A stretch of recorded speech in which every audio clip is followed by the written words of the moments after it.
Eu acho que a história de mar mais impactante é que eu tenho um pai muito sem noção. E ele sempre foi muito sem noção. Só que ser um pai sem noção nos anos 90 é especialmente sem noção. Ele me levou pra assistir Tubarão do Spielberg no cinema. Só que eu tinha 3 anos. E eu fiquei com muito medo, muito medo. E aí eu tinha certeza absoluta que em qualquer contexto que tivesse água, podia inundar. E quando inundasse, ia aparecer um tubarão.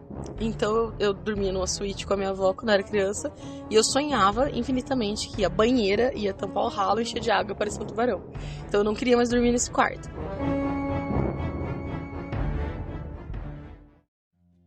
Olá, eu sou Joana Schossler e o que você acabou de ouvir é Histórias de Mar, um podcast que fala um pouco sobre a relação das pessoas com o mar e da relação do mar com as pessoas.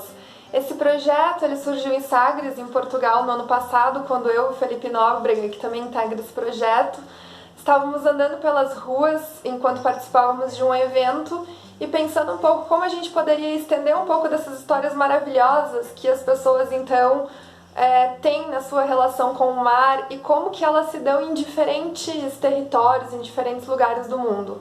Para isso também a gente contou com a maravilhosa participação do Alisson Lucena, que conseguiu juntar todas essas histórias, mesclar e dar esse tom mágico que vocês conseguem ouvir então ao longo desses 16 episódios.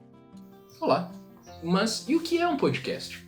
Um podcast é uma gravação, né? É um formato estabelecido a partir do áudio que a gente coloca em plataformas de streaming. Esse formato no Histórias de Mar atende o nome de storytelling, que é uma narrativa, é uma que a gente está chamando e hoje em dia já se encontra a bibliografia, que é uma viragem narrativa.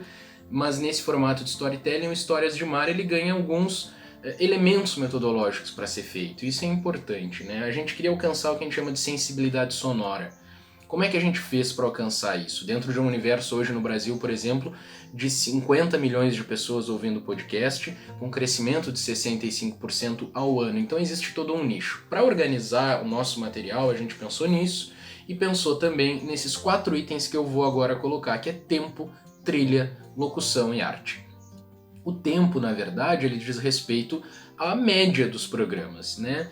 O nosso, então, Histórias de Mar, ele tem 5 minutos de média. Isso é importante para gerar a expectativa do quanto o ouvinte vai ficar naquele episódio.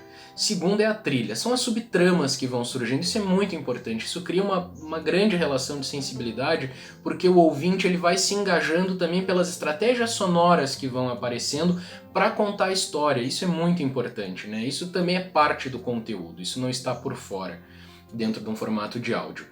Terceiro é a locução, ela também precisa ter uma estabilidade, né? Então é importante ter uma direção sonora, um como falar, um como emitir aquela história que está sendo contada, porque isso também vai gerar uma identidade. E por fim é a arte. No Histórias de Mar a gente se utilizou do próprio acervo da Joana, na qual a arte de cada episódio está relacionada ao que o ouvinte vai encontrar naquele episódio. Isso é muito importante, isso já gera uma expectativa.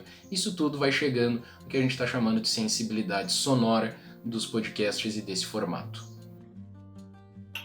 Ao longo dessas 16 histórias, a gente pode perceber alguns traços em comuns desses narradores. Muitas dessas histórias, normalmente elas são remetidas à infância, algum momento que foi vivido em família, mas também um momento que foi vivido externamente, ou seja, que foi preciso fazer uma vilegiatura, sair de um lugar e ir até outro. Então esse momento ele também se remete a essa vivência, né, com a mãe, de uma memória que é individual, mas que ao mesmo tempo, quando ela é escutada pelos ouvintes, ela se torna uma memória coletiva, de um aprendizado, de alguma fantasia, de algum medo, enfim, ou de algum trauma mesmo, que isso pode ter sido desencadeado, né, nessa relação com o mar. E aí vocês devem estar se perguntando, como é que Histórias de Mar ele foi feito? Bom, nós optamos por áudios curtos, histórias curtas, em torno ali dos 5 minutos. E para tratar todos esses áudios captados das mais diversas formas, eu utilizo um programa denominado Audacity, que ele trata todas as imperfeições que o áudio tem.